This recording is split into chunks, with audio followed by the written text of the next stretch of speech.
Hello and good evening everyone. Am I audible? Sound आ रही है आप सबको? स्वागत है आप सबका। नमस्कार, बहुत बहुत नमस्कार। उम्मीद करता हूँ आप सब अच्छे से हैं, स्वस्थ हैं, कुशल मंगल से हैं। Thank you very much for joining on time. और let's start, let's not delay much. और आज मैं कुछ नई चीजें सिखाने जा रहा हूँ आप लोग को। और आज का जो टॉपिक होगा थोड़ा सा इंटरेस्टिंग भी होगा, क्योंकि कुछ चीजें अब हमारी धीरे धीरे अब प्रिडिक्शन की तरफ बढ़ने वाली है। और इनमें सबसे पहले जो मैं टॉपिक आज आप लोगों को कराने वाला हूँ, अभी लास्ट टॉपिक में मैंने आपसे बताया था कि कैसे आप अपने इम्पैक्ट ऑफ रिपीटेटिव नंबर्स को पढ़ पाएंगे, कैसे आप इम्पैक्ट ऑफ मिसिंग नंबर्स को पढ़ पाएंगे। और इनके साथ में आप सबको आज ये भी बताना जरूरी है कि कई बार ऐसा भी होगा कि आप देखोगे कि आपकी लोशु ग्रिड के अंदर वो पर्टिकुलर नंबर नहीं है। आप थोड़ा सा निराश हो जाते हो कि अरे बाप रे, ये नंबर तो है नहीं। तो अब इसका तो इम्पैक्ट हमको नेगेटिव मिलेगा, उतनी अच्छी नहीं मिलेगी, उसकी एनर्जी नहीं मिलेगी। अब इसकी दो रीजन है, दो चीजें हैं। ये मत सोचना कि वो नंबर नहीं है। पहली चीज, ये मत सोचना कि वो नंबर नहीं है। दूसरी चीज, ये मत सोचना कि वो नंबर नहीं है, वो पता चल जाए कि नंबर नहीं है, उसके बावजूद भी उसके रिजल्ट नहीं है। आई होप आप समझ रहे हो मैं क्या बोल रहा हूँ। कि जब कोई नंबर नहीं होता है, वो एक्चुअली नहीं होता ऐसा नहीं है। उसकी एनर्जी आपको मिलती जरूर है। कैसे मिलती है, कब मिलती है, और फिर उसको हम कैसे और ज्यादा रीएक्टिवेट कर सकते हैं, वो भी हम आगे देखेंगे। लेकिन जो नंबर नहीं है उसका मतलब यह है कि उसका कोई ना कोई सपोर्टिंग नंबर हो सकता है हमारे पास हो। और इसीलिए हम कहते हैं कि there can always be a chance, जहां पर हमारे को कोई ऐसा नंबर हेल्प कर रहा है जिसको हम कहते हैं कॉम्प्लीमेंट कर रहा है, जिसको हम कहते हैं कॉम्प्लीमेंट्री नंबर हो सकता है वो हमारा। कौन से वो नंबर हैं जो हर नंबर को कॉम्प्लीमेंट करते हैं, क्योंकि सबकी लोशु ग्रिड में सब नंबर नहीं होती है, लेकिन कुछ ना कुछ आंशिक रूप से कुछ क्वालिटीज ऐसी भी होती है जो हमें लगता है कि ये नंबर नहीं है, लेकिन रिजल्ट कहाँ से आ रहा है। हमारे पास वो नंबर उसकी आंशिक रूप से भी नहीं होती है, लेकिन फिर भी ऐसा लगता है कि वो रिजल्ट आ रहा है, क्योंकि उसका कनेक्शन हमारे आगे वाले टॉपिक में जुड़ेगा, जिसके अंदर हम प्रिडिक्शंस करेंगे, तब पता चलेगा कि उसका क्या रिलेशन है, कैसे है। तो एक नई डायमेंशन है जो मैं आप लोग को सिखाने वाला हूँ। सबसे पहले हम ये देख लेते हैं कि कौन सा नंबर नहीं होने से अगर कोई दूसरा उसका जगह साथी उसका बैठा होता है, ये उसका दोस्त नहीं है फॉर एग्जाम्पल। अब ये उसका दोस्त नहीं है। अब आप कॉम्प्लीमेंट्री नंबर को फ्रेंडली नंबर जैसे मत मान लेना, गड़बड़ हो जाएगा। जरूरी नहीं है कि वो कॉम्प्लीमेंट्री नंबर उसका फ्रेंडली नंबर ही होगा, हो भी सकता है, नहीं भी हो सकता, लेकिन वो डिपेंड करेगा उसकी डेट ऑफ बर्थ के अकॉर्डिंग कि उसका कौन सा नंबर फ्रेंडली और कौन सा नंबर फ्रेंडली नहीं है।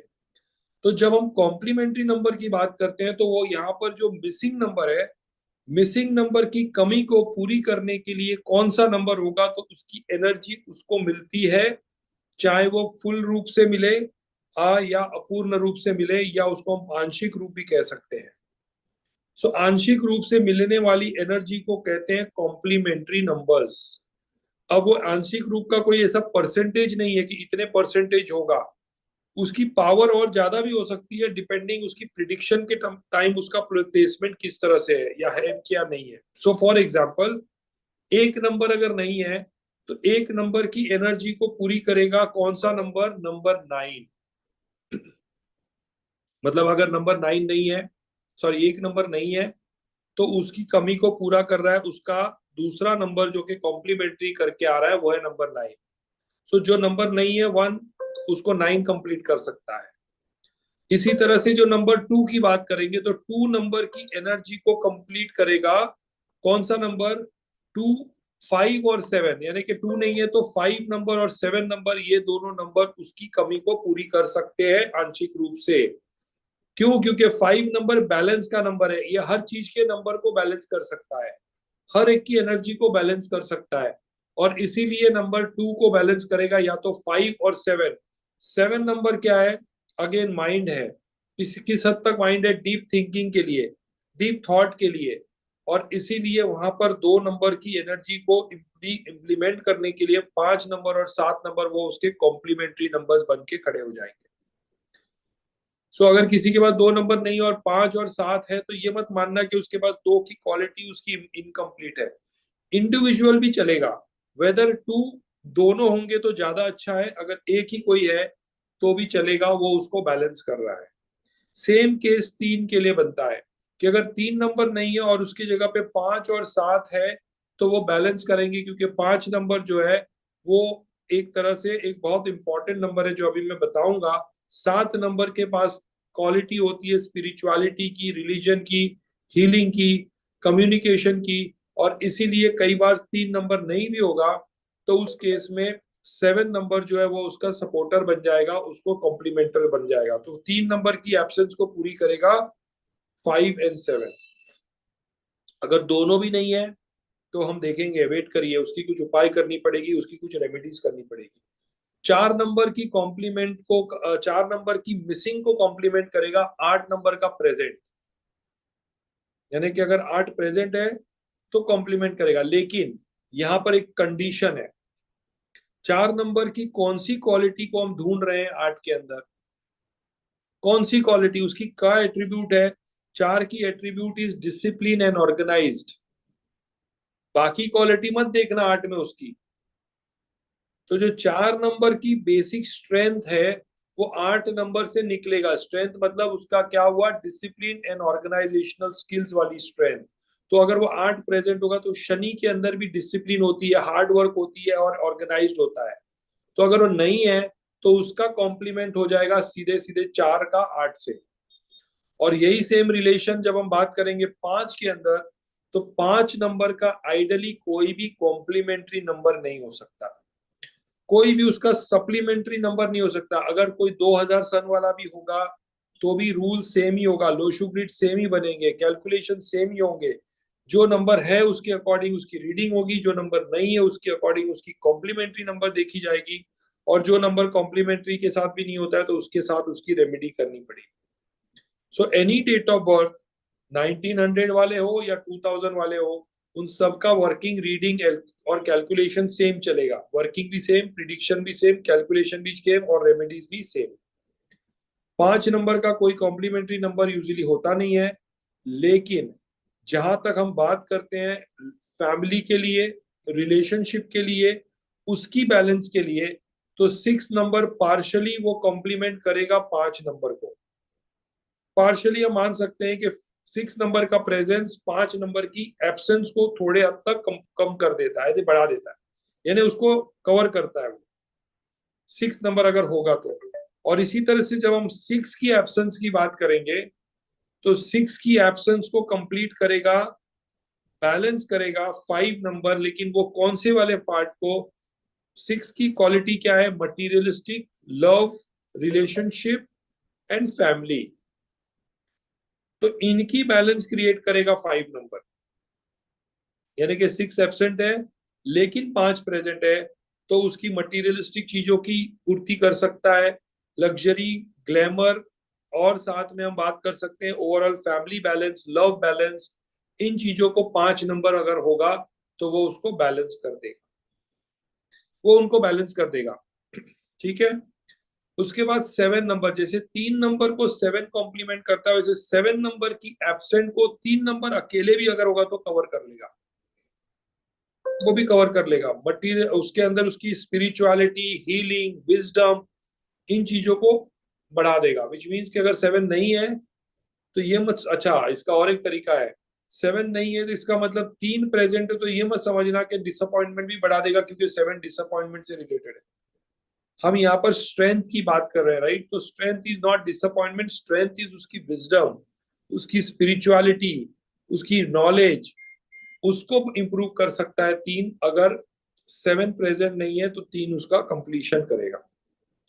अब सिमिलर वे में 8 नंबर की हम बात करेंगे। अब 8 का 2 पार्ट में डिवाइड होगा कॉम्प्लीमेंट्री नंबर। पहले पार्ट में जो डिवाइड होगा कॉम्प्लीमेंट्री नंबर वो होगा डिसिप्लिन। तो 8 नंबर के अंदर डिसिप्लिन भी देखा गया है और मनी एंड फाइनेंस मैनेजमेंट भी देखा गया है।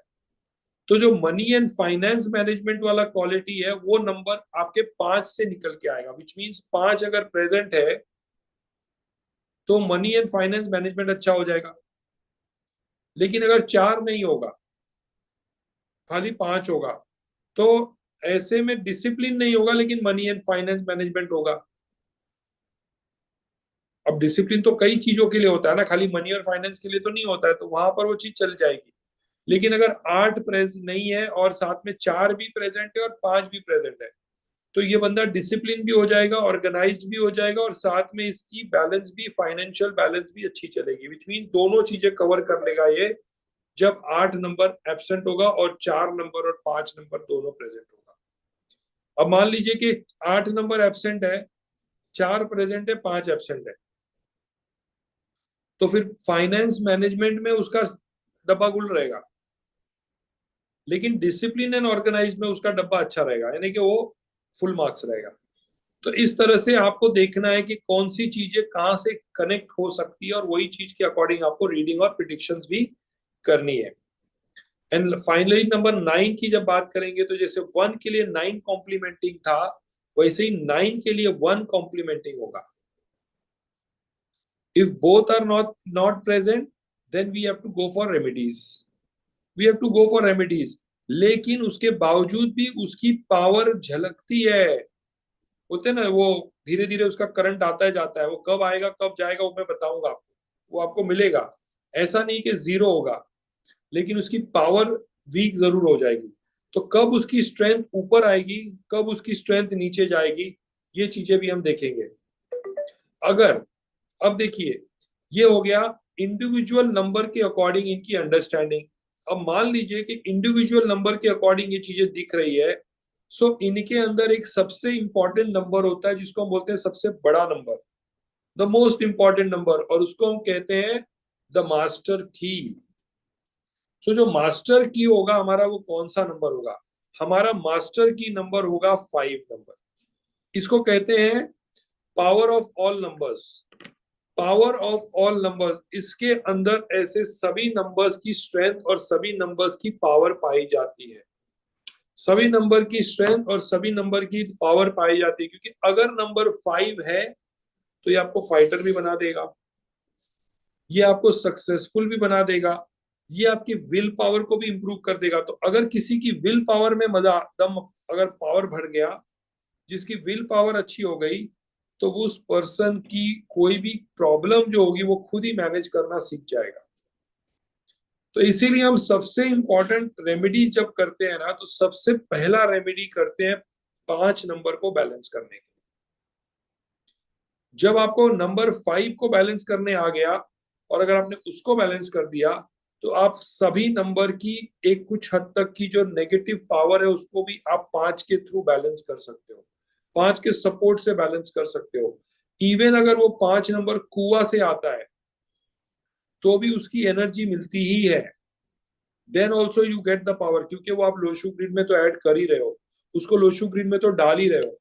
सो इसीलिए मास्टर की number which is the 5 number, अगर ये होगा तो फाइटर बना देगा, ये सक्सेसफुल बनाने में हेल्प करेगा ये। और इसीलिए यहां पर आप ये समझ के चलिए कि ये नंबर सबसे ज्यादा स्ट्रॉन्ग नंबर माना गया है न्यूमरोलॉजी के अंदर। और जिसके पास नंबर 1 भी है, 9 भी है, आपने तो देखा ही ऑलरेडी कि ये क्या करता है, विल पावर को भी स्ट्रॉन्ग कर देगा, विल पावर को भी एक्टिवेट कर देगा।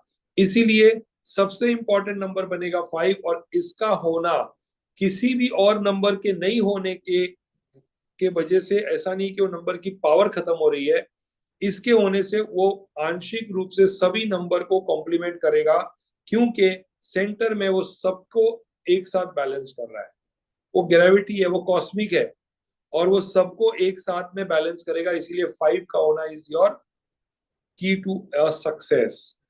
और मैं ऐसा भी कहता हूं कि जिसके पास 5 है, 1 है, 6 है, इन लोगों की रेमेडीज भी जल्दी इनको रिजल्ट देती है।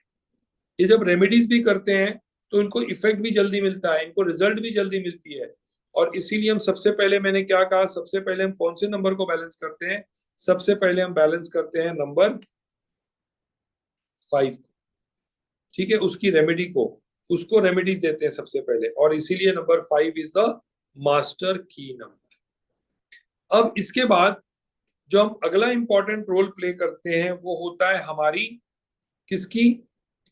The next important thing is कि एक रेमेडी का टॉपिक करना बहुत जरूरी है, क्योंकि इसके बाद में हमारा जो पहला रेमेडी आता है वो होता है हमारा एलिमेंट बैलेंसिंग का। एलिमेंट बैलेंसिंग का, और एलिमेंट बैलेंसिंग हम क्यों करते हैं? क्योंकि हमारे जो नंबर्स हैं उनके साथ में कुछ हमारे प्लैनेट का कनेक्शन तो होता ही है, लेकिन कुछ एलिमेंट्स के भी कनेक्शन होते हैं। अब एलिमेंट्स क्या होते हैं? जल, वायु, अग्नि, पृथ्वी और आकाश, ये तो आपने नाम सुना ही होगा। तो उसी तरह से ये हमारे नंबर्स के अंदर भी हमारे ये 5 एलिमेंट्स की प्रेजेंस होती है। We have the power of 5 elements. हर नंबर किसी ना किसी एलिमेंट को रिप्रेजेंट करता है या देखता है। तो दो चीजें यहाँ पर अलग अलग चलती हैं। पंच तत्व, यस, दोनों अलग अलग चलती हैं। एक होता है प्लैनेट्स, दूसरा होता है एलिमेंट। और अक्सर लोग कंफ्यूज हो जाते हैं इन चीजों के अंदर। अक्सर लोग प्लैनेट और एलिमेंट के अंदर क्लैरिटी नहीं होने की वजह से हर हमेशा दोनों को अलग तरीके से ट्रीट करते हैं या दोनों को एक ही जैसा ट्रीट करते हैं। सो जब हम बात कर रहे हैं तो एक ही नंबर से हमें दोनों चीजें दिखाई देती है। उसका एलिमेंट का स्ट्रेंथ भी दिखाई देता है, उसकी प्लैनेट की स्ट्रेंथ भी दिखाई देती है। यानी कि अगर हम एग्जांपल दें तो 4 नंबर प्लैनेट राहु को रिप्रेजेंट करेगा। किसको करेगा? प्लैनेट राहु को रिप्रेजेंट करेगा। लेकिन 4 नंबर साथ में एलिमेंट वुड को भी रिप्रेजेंट करेगा। Element would, planet Rahu. अब जब हम 3 के पास जाते हैं तो 3 नंबर जो है एलिमेंट वुड, प्लैनेट गुरु, उसको रिप्रेजेंट करेगा। विच मीन्स कि हमें दोनों ही नंबर्स को बराबर से बैलेंस करना जरूरी है, from the element point of view also and planet point of view also. So planet का रिलेशन अलग तरीके से देखा जाएगा, एलिमेंट का रिलेशन अलग तरह से देखा जाएगा। एलिमेंट क्या होते हैं? एलिमेंट हमारे एंट्री पॉइंट्स होते हैं। एंट्री पॉइंट्स, सक्सेस के एंट्री पॉइंट्स, फेलियर के एंट्री पॉइंट्स। तो इसीलिए हम हमेशा हम अपने अपने दरवाजे पे, हम अपनी गेट पे चौकीदार को जो है एकदम स्ट्रॉन्ग खड़ा करते हैं, ताकि अंदर कोई घर में एंटर ना करे, कोई चोरी ना करे। और वो हमारे जो चौकीदार है वो है हमारे एलिमेंट्स। जब हमारे एलिमेंट्स बैलेंस्ड रहेंगे तो हमारे प्लैनेट्स को उतना ही ज्यादा सपोर्ट और उतना ही ज्यादा बल मिलता है। बल मिलता है। हमारी शरीर के अंदर जैसे कीटाणु होती हैं, नेगेटिव बैक्टीरिया जो होती है, उसको पॉजिटिव बैक्टीरिया क्या करती है? उसको किल करती है जब कोई ऐसी प्रॉब्लम होती है। तो सो हमारे हमको वो चीज पता नहीं चलता है, हमारे शरीर में वो कंटिन्यूस चलते रहता है। पता कब चलता है? जब हमारी व्हाइट ब्लड कॉर्पसेल्स या रेड ब्लड कॉर्पसेल्स के अंदर जब लड़ाई होती है और जब एक जीतता है, और जैसी जैसी प्रॉब्लम बढ़ती चली जाती है वैसे वैसे हमें उसकी आभास होने लगती है। विच मीन्स के द पॉजिटिव बैक्टीरिया जो है कहीं ना कहीं घायल हो जाता है और नेगेटिव बैक्टीरिया हमारे को रिएक्ट कर जाता है, यानी कि हमारे को शरीर में कोई ना कोई तकलीफ देता है, बुखार, सर्दी, खांसी जो भी होता है। And then we go to the doctor. Doctor से उसका इलाज करवाते हैं। डॉक्टर उस बैक्टीरिया को अपनी जगह पे किल करता है और पॉजिटिव बैक्टीरिया को अपनी जगह पे दवाइयों के बल पे या एंटीबायोटिक के बल पे उसको वापस से रिजुविनेट करता है। तो उस केस में हमारे एलिमेंट जो है वापस स्ट्रांग हो जाते हैं, which means the right things come in the right place. अब यही सेम सिचुएशन होता है कि हमें एलिमेंट्स को भी इसी तरह से देखना जरूरी है। इसी तरह से देखना जरूरी है। अब इनको बैलेंस करने के लिए हम क्या करते हैं? जैसे एलिमेंट्स के साथ हमारे 7 चक्रास भी होते हैं हमारे शरीर में। तो जब हम इन एलिमेंट्स को यूज करते हैं तो हमारे 7 चक्रास को भी कहीं ना कहीं सपोर्ट या बल मिलता है। सपोर्ट और बल मिलता है। तो हम दो तरह से इन चीजों को अप्लाई करते हैं, दो तरह से इन चीजों को बैलेंस करते हैं। पहले हम एलिमेंट को वेयर करते हैं। दूसरा, हम 7 चक्रास की ऑयल आती है। आपको 7 चक्रास की ऑयल कहीं से भी या चाहिए तो मैं आपको भेज दूंगा उसकी। 7 चक्रास की ऑयल को हमें स्मेल करना होता है ताकि हमारे 7 चक्रास जो है वो हमारे एक्टिवेट हो जाए। कई लोग उसको पानी में डाल के नहाते भी हैं, बट आई थिंक अगर आप उसको हाथ में अगर उसको रब करके उसकी स्मेल अगर 2-3 बार लोगे दिन में तो आपके 7 चक्रास भी एक्टिवेट होते हैं, उसकी एनर्जी भी एक्टिवेट होती है। और हाँ, yes, it is called those essential oils, correct, 7 chakra essential oils. तो उसकी एनर्जी भी एक्टिवेट होती है and at the same time उस पर्टिकुलर जुड़ी हुई नंबर्स की प्लैनेट को भी एक्टिवेट करने में इजी होता है। So it is very important that we take care of both elements, chakra, और तीसरा होता है हमारा प्लैनेट्स। तीसरा होता है हमारा प्लैनेट्स। तो प्लैनेट्स को हम बाद में देखते हैं, उसके पहले हम अपनी एलिमेंट्स को बैलेंस करते हैं। अब एलिमेंट बैलेंसिंग का मतलब ये नहीं होता है कि जो नंबर नहीं है सिर्फ हमें उसे ही बैलेंस करना है। कई लोग यहीं पर सबसे ज्यादा मिस्टेक करते हैं।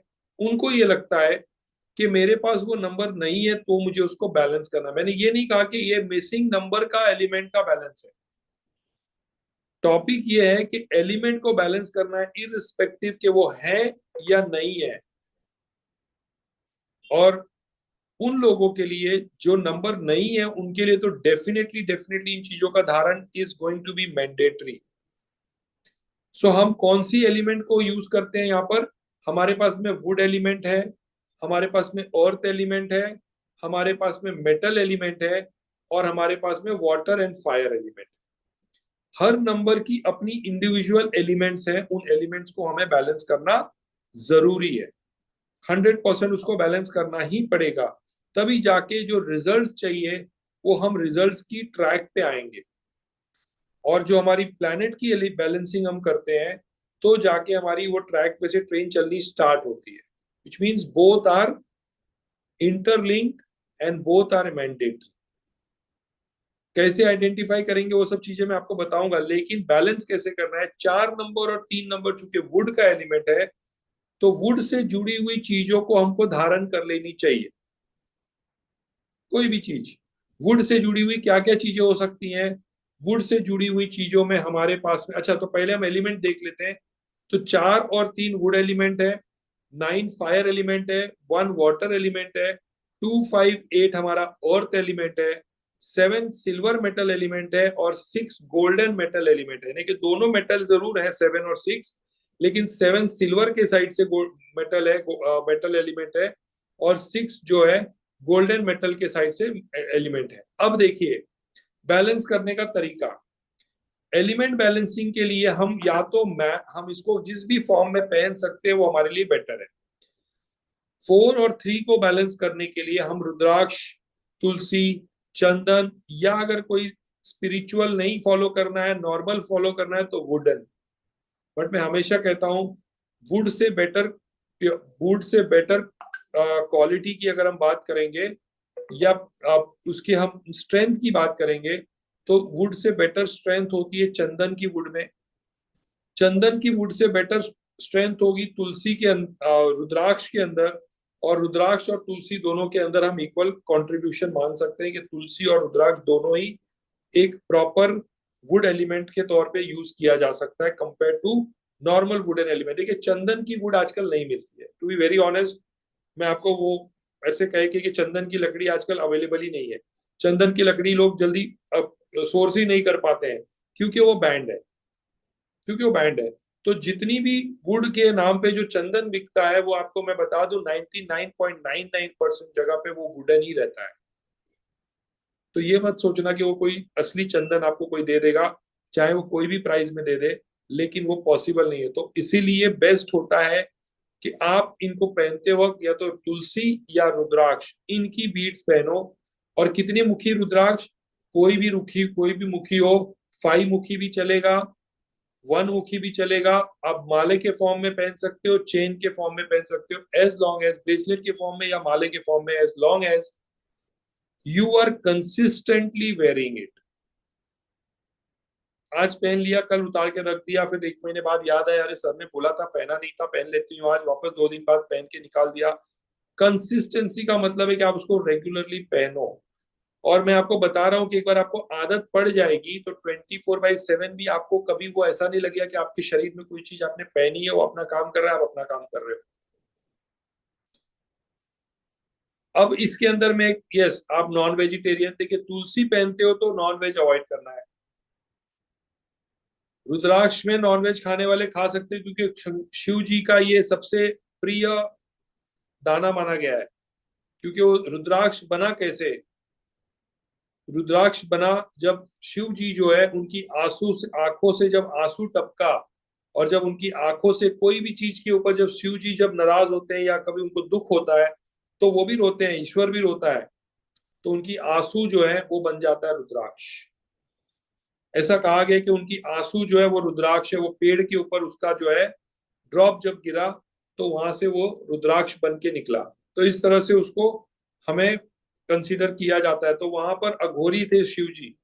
शिव जी अघोरी थे या हैं, तो इसी पॉइंट ऑफ व्यू से हम कह सकते हैं कि वो लॉजिकली रुद्राक्ष की खान पहनने के बाद कोई अगर नॉनवेज सेवन करता भी है तो किया जा सकता है। आपको करना क्या चाहिए, आप उसको टाइम टू टाइम एक्टिवेट करते रहो, टाइम टू टाइम एक्टिवेट करते रहो। जैसे आप एक सेलेनाइट का प्लेट ले लो, सेलेनाइट के प्लेट पे रख दो, शिव जी की मंदिर में जब भी जाओगे तो शिवलिंग के ऊपर उसको धो के शिवलिंग के ऊपर टच कर दो, उसकी पानी से धो लो, वो आपको उससे एक्टिवेट हो जाएगा। वहां की जो शिव का जल है उससे आप धो लो, गंगा जी में उसको गंगा जल डाल के उसको आप एक्टिवेट कर लो। अगर कुछ नहीं मिल पाता है तो आप पूर्णिमा के दिन आप उसको मून के नीचे रख लो ओवरनाइट, और उसके थ्रू भी आप उनको एक्टिवेट कर सकते हो। सारी यंत्रों को इसी प्रोसेस के जरिए आप एक्टिवेट कर सकते हो। सारी यंत्र की जब मैं बात कर रहा हूँ तो रत्न भी हो गए, क्रिस्टल्स भी हो गए, और आपके जितने भी आप पहनने वाली चीजें हैं सभी चीजों को एक्टिवेट कर सकते हो इसी तरीके से, वेरी सिंपल वे में। पहनने की पहली बार जब पहनोगे तो उसको किस तरह से आप पहनोगे वो भी मैं आपको विधि बता दूंगा। उसके बाद में आप रेगुलर बेसिस पे आप इनको पहन के इसको धारण कर सकते हो। किस हाथ में वगैरह सब बताता हूँ, पहले ये एलिमेंट समझ लो, उसके बाद हम उन चीजों पे कवरेज करेंगे। सो रुद्राक्ष, तुलसी, चंदन, इनको आप पहन सकते हो। अब एक इंटरेस्टिंग चीज जान लीजिए, कई बार लोग ये चीज नहीं पता कर पाते हैं, इसलिए you end up giving wrong instruction to your clients. कई बार चीजें हम कॉमन करके पहनते हैं ना, क्रिस्टल, रुद्राक्ष, दोनों को कंबाइन करके पहन लेते हैं। कब कंबाइन करना चाहिए कब कंबाइन नहीं करना चाहिए, कितने लोगों को पता है ये? कब कंबाइन करना चाहिए कब कंबाइन नहीं करना चाहिए, आप चाहे बच्चे हो या बड़े हो। चलिए बच्चे की मैं बात एक बार के लिए एक्सेप्शन कर देता हूं, बड़ों की बात करता हूं। जो एक 18 साल के ऊपर का एज है, 20 साल के ऊपर का एज है, तो इस केस में कई बार हम बोलते हैं हम कंबाइन करके ही पहन लेते हैं, बट एक्चुअल लोगों को पता नहीं कि कब कंबाइन करनी चाहिए कब नहीं करनी चाहिए। दोनों की एनर्जीज अलग अलग है। जब आप मिक्स करते हो तो आप दोनों में एक एक दोनों को एक बना रहे हो। एक वो तब होगा जब वो पूरी तरह से खाली होगा, मतलब कहने का मतलब है कि जब 4 नंबर और 3 नंबर ये दोनों नंबर नहीं होंगे तो इस केस में कंबाइन नहीं पहन सकते हो, आपको सिंगल पहनना पड़ेगा। 4 भी नहीं है 3 भी नहीं है और आप बोलो कि मैं काम करता हूं, मैं बार्टर सिस्टम अपना लेता हूं या मैं शेयरिंग सिस्टम अपना लेता हूं। आप कभी टैक्सी पकड़ते हो, कभी शेयरिंग में टैक्सी पकड़ा है आपने? शेयरिंग में हम टैक्सी तब पकड़ते हैं जब हमको घाई नहीं होती है, बराबर। हमारे को पता है कि टाइम, आराम से टाइम है, कुछ भी कर लो कोई बात नहीं है, कोई 1 घंटे बाद पहुंचे 2 घंटे बाद पहुंचे तो हम शेयरिंग नहीं कर, हम शेयरिंग कर लेते, बोलते चलने दो। लेकिन जब आपको बहुत घाई होती है, कभी आप शेयरिंग करते हो क्या? अब शेयरिंग नहीं करते, बोलते जल्दी से ऑटो करो, 50 रुपया लगेगा 100 रुपया लगेगा, कोई बात नहीं, जल्दी से पहुंचना है जगह पे। उस समय आप देखते नहीं हो कि टाइम लग रहा है नहीं लग रहा है, पैसा लग रहा है नहीं लग रहा है, आप अपना बोलते हो चलो मैं इंडिपेंडेंट निकल जाता हूँ यहाँ से। तो हमेशा ये चीज याद रखिएगा, कोई भी एलिमेंट तभी शेयर करो जब उनमें से कोई दोनों नंबर प्रेजेंट हो या एक नंबर कम से कम प्रेजेंट। दोनों खाली है, 4 भी नहीं है 3 भी नहीं है, तो आपको एलिमेंट सिंगल ही पहनना चाहिए। अब वो माले के फॉर्म में पहन लो, मैं हमेशा माले को पहला प्रेफरेंस देता हूं, बट क्या आप कितनी चीजें पहनोगे माले के फॉर्म में, तो कम से कम आप रुद्राक्ष को माले के फॉर्म में पहन सकते हो, क्रिस्टल को आप ब्रेसलेट के फॉर्म में पहन सकते हो। अब मान लीजिए 4 नंबर भी है 3 नंबर भी है 2, 5 और 8 भी है, तो उस केस में आप भले किसी को बोल सकते हो कि आप रुद्राक्ष और क्रिस्टल की कंबाइन पहन लो, क्योंकि उसकी एलिमेंट तो आपके पास है, आप सिर्फ बैलेंस करने का काम करना है उसको। तो बैलेंस करने के लिए आप फिर क्रिस्टल और रुद्राक्ष का कंबाइन दे दो, कोई प्रॉब्लम नहीं है। लेकिन कई बार क्या होता है कि 4 और 3 नहीं है और 2, 5, 8 तीनों नंबर है, तो उस केस में आपको क्या करना पड़ेगा, 4 और 3 के लिए इंडिविजुअल तो आपको पहनना है, फिर आप रुद्राक्ष पहनोगे और फिर एक क्रिस्टल भी अलग से पहनोगे, तो उस केस में बाई डिफॉल्ट 2 हो जाएगा। तो ये ध्यान पे रखते हुए किसी को आप सजेशन देना कि भैया आपको इंडिपेंडेंट पहनना है या आपको कंबाइन पहनना है, आप लास्ट ऑप्शन में जाओगे जब कोई पहनना ही नहीं चाहेगा, पहनना ही नहीं चाहेगा, उसको पसंद ही नहीं है पहनना, और आपको पता है कि उसको एलिमेंट की जरूरत है, तो मरता क्या नहीं करता है। फिर आप उसको बोलोगे भैया कम से कम पहन तो लो, कंबाइंड ही पहन लो, लेकिन पहन लो, एक ही ब्रेसलेट पहन लो लेकिन पहन लो, एटलीस्ट उसकी एनर्जी तो आपके साथ है। तो उस केस में आप कंबाइंड दोगे, तो मतलब उस लास्ट ऑप्शन में आप उसको कंबाइंड दोगे। बट लोग क्या करते हैं, पहला ऑप्शन उसको बना लेते हैं और फिर बोलते हैं रिजल्ट क्यों नहीं मिलता है। तो रिजल्ट मिलने के लिए भी आपको राइट सीढ़ियां चढ़नी जरूरी है, सही तरीके से सीढ़ी चढ़नी जरूरी है। अगर 4, 5, 6, 2, 5, 8 अगर तीनों नंबर प्रेजेंट है, उस केस में आप क्रिस्टल और रुद्राक्ष पहन सकते हो, कोई प्रॉब्लम नहीं है, पहन सकते हो। लेकिन अगेन कॉन्फ्लिक्ट वही होता है कि अगर 4 और 3 भी नहीं है और 4, 5, 6, 2, 5, 8 है, तो कंबाइन मत करना, फिर आपको रुद्राक्ष का अलग से पहनना ही पड़ेगा, भले आप माला में पहनो या क्रिस्टल में पहनो। बच्चों के लिए ठीक है, बच्चों के लिए ठीक है, 15, 16, 18 साल की एज तक की एज में अगर बच्चों में अगर कोई एलिमेंट डिसबैलेंस भी है तो आप उनको कंबाइन दे सकते हो, क्योंकि अभी उनकी जर्नी जो है अभी शुरुआत में है, तो उनको उतना ज्यादा नेगेटिव इम्पैक्ट, क्योंकि उनका करियर, आदमी के प्रॉब्लम्स कम थोड़ी है। अब बच्चे के लिए क्या प्रॉब्लम हो सकती है, करियर, पढ़ाई लिखाई और थोड़ा सा हेल्थ, राइट, इतना ही है। लेकिन जब आदमी मेच्योर हो जाता है, तो एक तो मेच्योरिटी आ गई, पहली चीज, हमारा दिमाग 10 डायरेक्शन में दौड़ता है।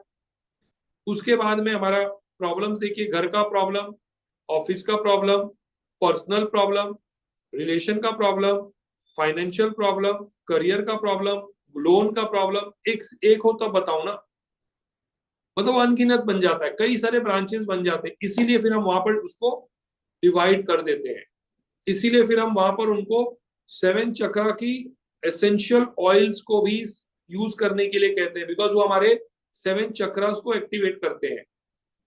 मैं 7 चक्रास को एक्टिवेट करने का भी एक टॉपिक में कोशिश करूंगा आपके सामने यहाँ पर लाने का, ताकि आपको पता चलेगा कि कितने रूट चक्रास हैं और क्या क्या चीजें हैं, वो सारी चीजें, और वो हमारे किस चक्रा का क्या बेनिफिट है हमारे लिए, क्या चक्रा हमें किस लिए हेल्प करते हैं। और आपको जो पर्टिकुलर चक्रा से रिलेटेड प्रॉब्लम होगी, हमेशा कोई भी प्रॉब्लम पहले आएगी तो उसी चक्र से जुड़ी हुई जितनी भी कनेक्शंस होंगी हमारी लाइफ की, वही पहले प्रॉब्लम क्रिएट होगा।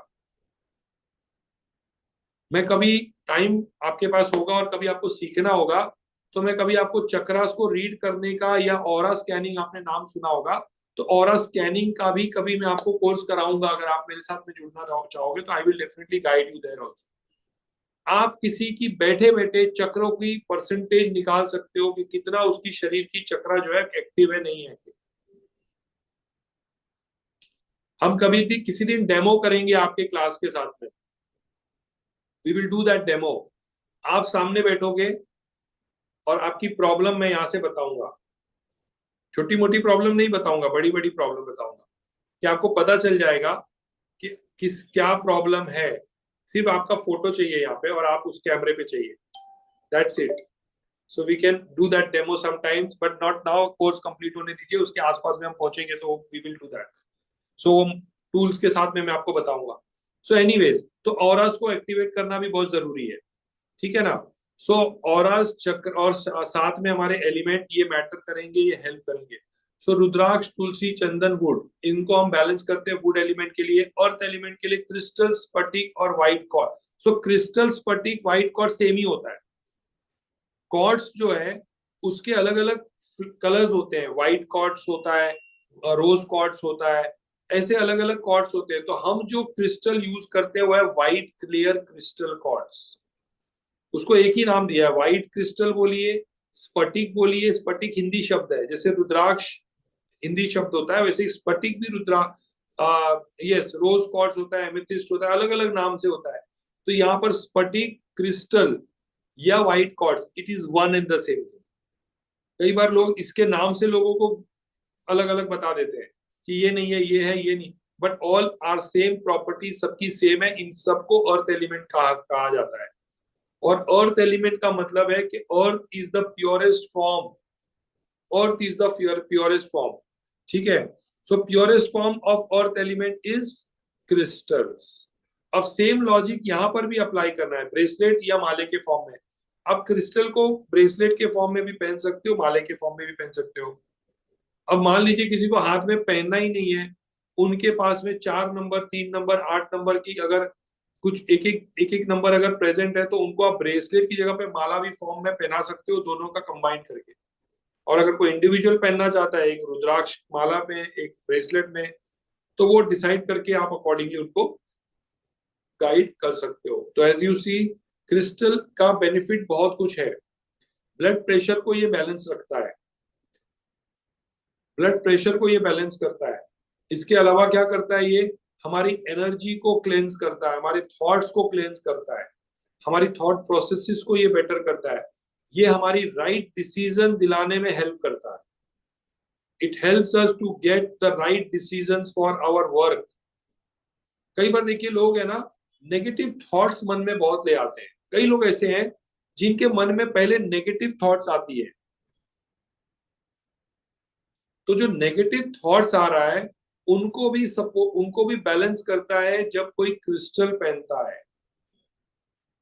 प्योर फॉर्म है ये, और ऑरा को सबसे ज्यादा सपोर्ट करता है, बेनिफिट करता है जब हम क्रिस्टल्स पहनते हैं। तो सो नेगेटिव थॉट्स रिमूव करता है, ब्लड प्रेशर, हेल्थ को भी बहुत हद तक सपोर्ट करता है। So it helps us in multiple things and this is the purest form of earth element. अगर इस ओरिजिनल क्रिस्टल को अगर आप धूप के नीचे रखोगे, धूप के नीचे रखोगे, सूर्य के नीचे रखोगे, तो कितना भी वो गर्म रहेगा, उसको आप जैसे हाथ में लोगे वो शीतल दिखेगा, मतलब आपको उसको उसकी फीलिंग ठंडी आएगी, हाथ में आपको ठंडा फीलिंग आएगा। So that is the power of crystals, कि वो कभी गर्म नहीं होता है। और इसीलिए हमारी शरीर की जितनी भी नेगेटिव एनर्जीज है वो अपने अंदर खींच लेता है, ऐसा कहा जाता है। इसीलिए हमको उसको पहनना चाहिए। नाउ एक्टिवेशन का प्रोसेस इसका भी सेम है। आप इसको चंद्रमा के नीचे पूर्णिमा के दिन आप रख दो और ओवरनाइट रख दो, अगले दिन पहन लो। और उसके बाद में या तो आप उसको सेलेनाइट प्लेट होता है, उस सेलेनाइट प्लेट पे रख दो। यस, एंजाइटीज, डिप्रेशंस, उन चीजों में भी हेल्प करता है, डिसीजन मेकिंग उसमें भी हेल्प करता है। And that is why it is said earth element, क्योंकि ये अर्थ वास्तु में, मैं कहता हूं अर्थ इज वास्तु में, अर्थ एलिमेंट का मतलब होता है कि वो हमारे को स्ट्रेंथ देता है, स्ट्रेंथ देता है। इसलिए हम साउथ और साउथ वेस्ट को अर्थ एलिमेंट कहते हैं। सॉरी, साउथ को और साउथ वेस्ट में अर्थ का कहीं ना कहीं रिप्रेजेंटेशन जुड़ता है, और इसी कारण से यहाँ पर हम इन चीजों को वेयर कर सकते हैं for our betterment and for our great results, great result. इसमें एक टॉपिक और ऐड करना जरूरी था, मैं कल आपको स्लाइड में वो चीज दिखाऊंगा कि यही एलिमेंट से हमारे डायरेक्शंस भी निकलते हैं, यही एलिमेंट से आपके डायरेक्शन निकलते हैं। तो कल में एक एडिशनल टॉपिक जो मैंने कहा था ना, एक बोनस का टॉपिक मैं कल आपको बताऊंगा। I will add that tomorrow and I will share that also with you. So fire का एलिमेंट, फायर का एलिमेंट 9 नंबर से रिप्रेजेंट होता है। अब 9 नंबर के लिए हम क्या करते हैं, देखिए कुछ चीजें ऐसी हैं जो हम कर सकते हैं, कुछ चीजें ऐसी है जिसको हम कंसिडर नहीं करेंगे। कर तो सकते हैं लेकिन नहीं करेंगे। कौन सी चीज, मैं बताता हूँ। 9 नंबर को बैलेंस, एलिमेंट के लिए बैलेंस करने के लिए आप लाल कलर का धागा, मौली, स्पेशली वो मौली जो अभिमंत्रित, जो पूजा करने के बाद हम पहनते हैं, जो पंडित हमको पहनाता है, वो बहुत इफेक्टिव होता है, उसकी एनर्जी ज्यादा अच्छी होती है क्योंकि वो पूजा किया हुआ है। रेड थ्रेड बोल सकते हैं। गले में भी लाल धागा पहना जा सकता है। लेडीज जो कंटिन्यूअस लाल कलर की बैंगल्स पहनती हैं वो भी चल जाएगा। कई लोग देखिए लाल कलर की तिलक लगाते हैं, वो भी चलेगा। लेडीज लाल सिंदूर लगाती हैं, वो भी चलेगा। जो मैरिड होंगी ऑब्वियसली वही लगाएंगी, रेड कलर की सिंदूर, नॉट ऑरेंज, रेड। लेकिन जैसे टी शर्ट हो गया, शर्ट हो गया, उनको हम एलिमेंट बैलेंसिंग के साथ नहीं कंपेयर कर सकते हैं। आप मूंगा पहन सकते हो, लेकिन मूंगा अब अगेन देखिए वो अलग लेवल पे चला जाएगा। हम उसमें उन चीजों को, मूंगा भी जो है वो रेड की जगह पे कई बार ऑरेंज होता है। सेलेनाइट इज अ प्लेट जिसके ऊपर रख के हम चीजों को एनर्जाइज करते हैं। जैसे मान लीजिए मेरा एक क्रिस्टल है, ये क्रिस्टल जो है मैं इस प्लेट पे रखता हूँ और इस प्लेट के ऊपर रख के उसको बैलेंस करता हूँ, तो उसके ऊपर वो रेस्ट करता हूँ मैं एवरी डे। इसके ऊपर ही रखा रहता है, ये कंटिन्यूअस ऐसे ही पड़ा रहता है। और इसके साथ ही तो जो नीचे जो प्लेट है उसको बोलते हैं सेलेनाइट प्लेट। ठीक है, ऐसा दिखता है वो। अब टी शर्ट, शर्ट, टर्बन, इन चीजों को हम एलिमेंट की बैलेंसिंग से थोड़ा सा बाहर रखेंगे तो अच्छा है। किसी लेडी ने लाल साड़ी पहन ली, क्योंकि वो हमारे साथ में 24/7 होना चाहिए, इसीलिए मैंने एक्सेप्ट क्या किया है, रेड बैंड, मौली, लाल धागा धागा, रेड बैंगल्स, क्योंकि ये कंटिन्यूस रहेगा। अगर मौली टूट गया तो हम चेंज कर देते हैं, चूड़ी अगर कभी क्रैक हो गई तो हम चेंज कर देते हैं, तिलक हम रोज लगाते हैं, रेगुलर लगाते हैं, तो लाल कलर का तिलक भी लगाया जा सकता है। तो ये सारी चीजें जो है हमारी रेड की एलिमेंट को बैलेंस करते हैं। देखिए आज से कई साल पहले जो हमारे बुजुर्ग थे, माताएं थी, वो लाल सिंदूर लगाती थी, लाल साड़ी रेगुलर पहनती थी, हाथ में लाल चूड़ी ही होता था उनके।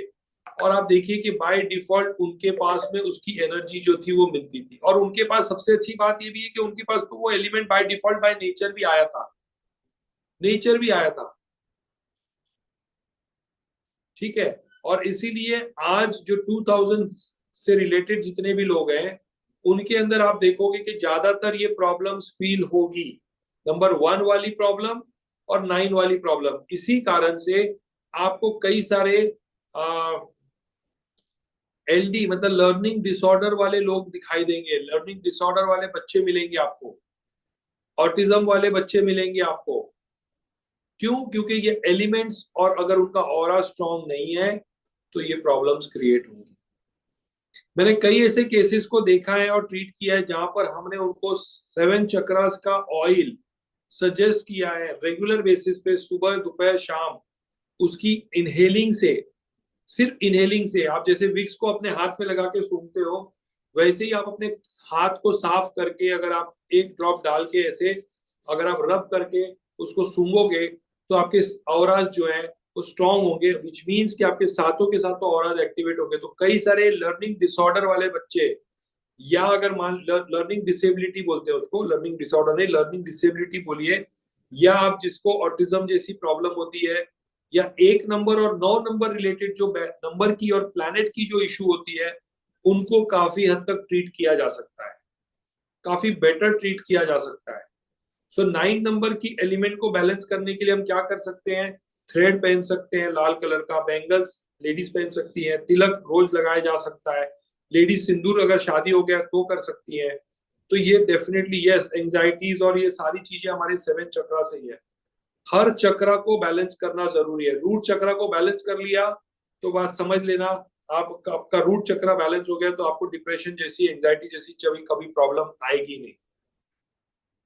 कितना बड़ा सा बड़ा प्रॉब्लम क्यों ना आ जाए, इम्पॉसिबल, इम्पॉसिबल।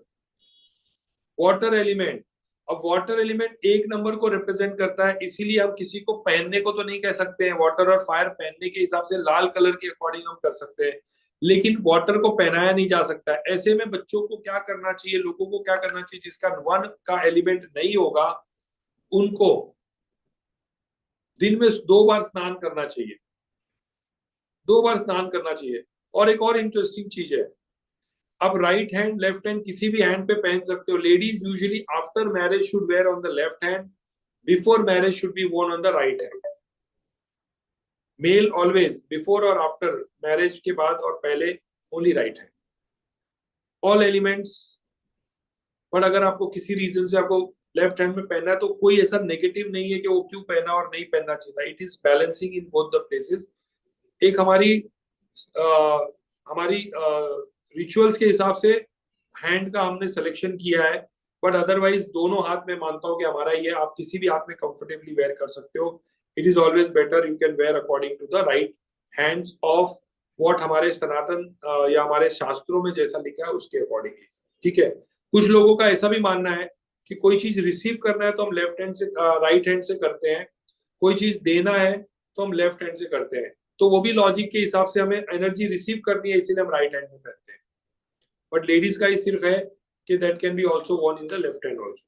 वाटर की बात करते हैं तो वाटर एलिमेंट को बैलेंस करने के लिए हम पहन तो नहीं सकते, तो इसलिए हम 2 बार उनको स्नान करने के लिए कहते हैं। सूर्य नमस्कार कर सकते हैं, सूर्य को डेली आप वाटर दे सकते हो। और सबसे बेस्ट है कि बर्ड्स को आप वाटर दे सकते हो, डोनेट कर सकते हो पानी।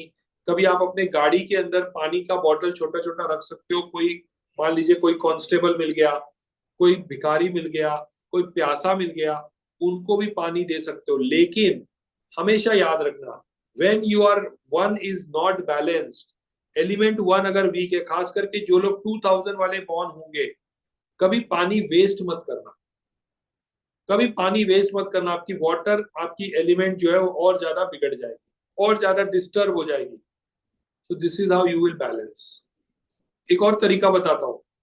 9 और 1 अगर दोनों ही किसी की ग्रिड में नहीं होता है, दोनों ही नहीं होता है, और आपको अपने चक्रास को भी बैलेंस करना है, तो आप गर्म पानी से स्नान कर सकते हो, बट नॉट वेरी हॉट, जल जाओगे। नॉट वेरी हॉट और नॉट ऑलवेज। मतलब अगर आपको ठंडे पानी की आदत है तो ठंडे पानी से नहा सकते हो, बट कभी कभार जैसे होता है ना, वंस इन अ वाइल आप गर्म पानी को भी हफ्ते में 1-2 दिन आप विथ गर्म वाटर भी आप पानी से नहा सकते हो। और उसमें आप चाहो तो एक बूंद ऑयल ड्रॉप ड्रॉप कर सकते हो, जो कि आपके 7 चक्र से रिलेटेड होता है।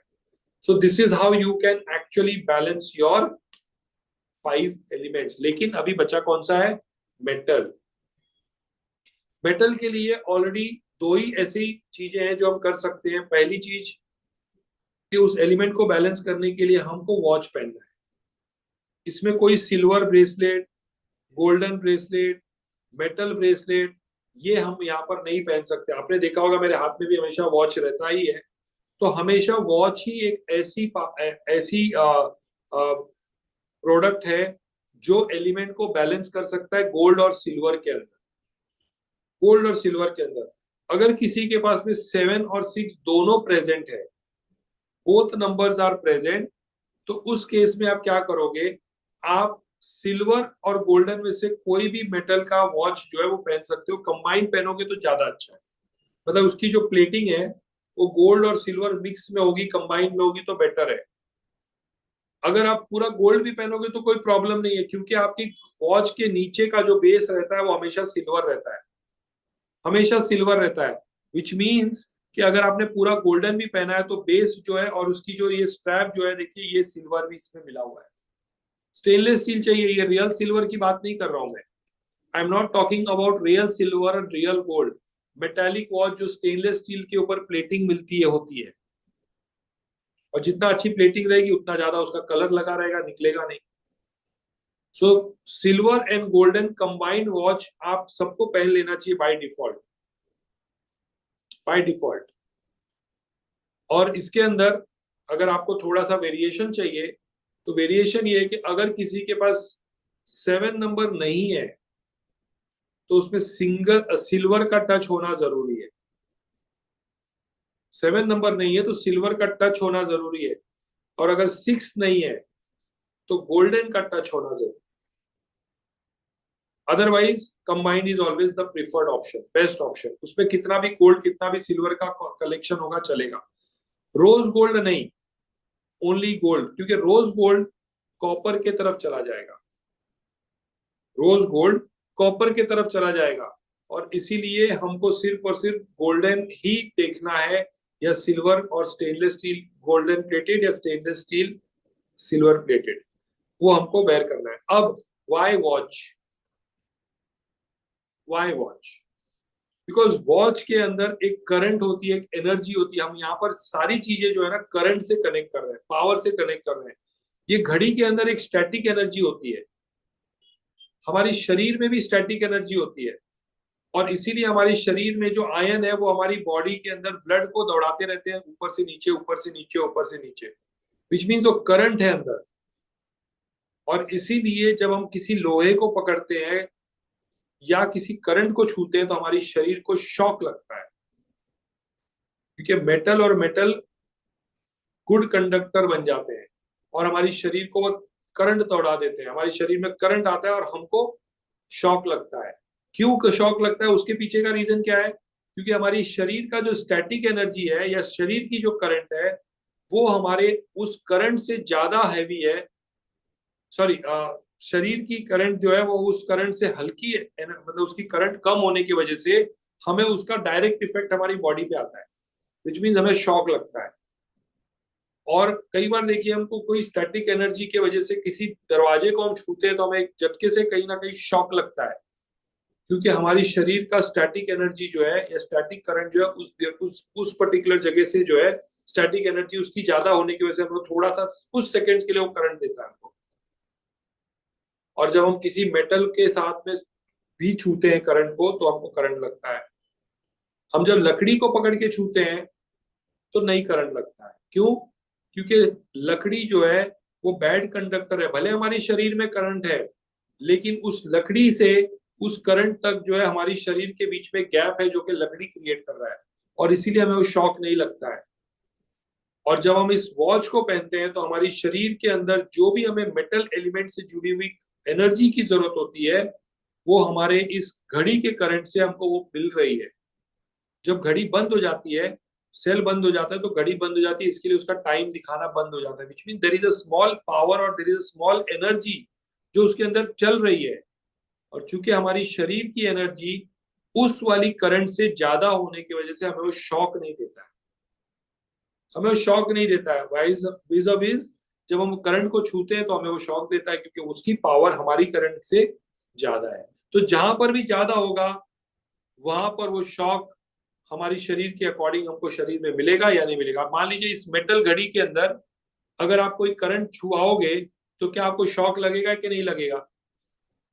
यस और नो? शॉक लगेगा कि नहीं लगेगा? क्योंकि अब इस करंट की इसकी जो करंट है उसके ऊपर एक्स्ट्रा करंट पड़ गया है जो हमें शॉक दे रहा है। लेकिन हमें कितना चाहिए? हमें सिर्फ उतना ही चाहिए जितना कि हमारी बॉडी को उसकी एनर्जी दे मिल पाए। और इसीलिए हम सिर्फ और सिर्फ वॉच पहनते हैं, ना कि हम उसके सामने कोई ऑर्नामेंट पहन के उसको रिप्लेस करें।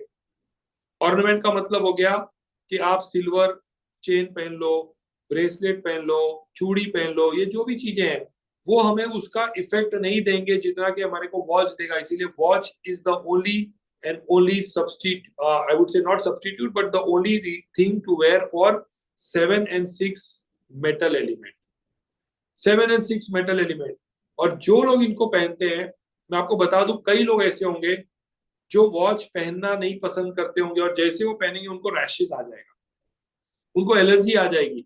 इसका मतलब उनकी मेटल एलिमेंट सबसे ज्यादा प्रॉब्लम है। और मैंने कई लोगों को पहनाया है घड़ी जिसमें लोगों ने नीचे सेलो टेप लगा के पहना है। मैं कहता हूँ वो भी चलेगा क्योंकि आपकी शरीर से जुड़ा हुआ है, और कुछ ही दिनों के बाद में you will not be allergic and आपको ऐसा लगेगा कि अब आपकी शरीर का वो एक इंपॉर्टेंट अंग बन गया है, आपको उसको उतारने का भी मन कभी कभी नहीं करेगा रात को। सो इसकी आदत आपको एक बार क्रिएट करनी है और आपको उसकी बेनिफिट डेफिनेट। तो एक समझ लीजिएगा कि आपकी कोई ना कोई नेगेटिव एनर्जीज को वो फ्लश आउट करता है आपकी शरीर से, वो करंट के जरिए, कुछ करंट के जरिए। अब घड़ी कोई भी पहन लो, बैटरी वाली पहन लो, ऑटोमेटिक पहन लो, क्वार्ट्ज पहन लो, जैसा भी आपको ठीक लगे, हुक वाला पहनो, नॉन हुक वाला पहनो, लेकिन पूरा मेटल होना चाहिए। लेदर, रबर, ये सारी चीजें उसमें होगी तो वो क्या करेगा, वो बैड कंडक्टर बन जाएगा। और बैड कंडक्टर नहीं, गुड कंडक्टर बन जाएगा। और गुड कंडक्टर का मतलब है कि आपको जो पावर चाहिए वो नहीं मिलेगा। ठीक है?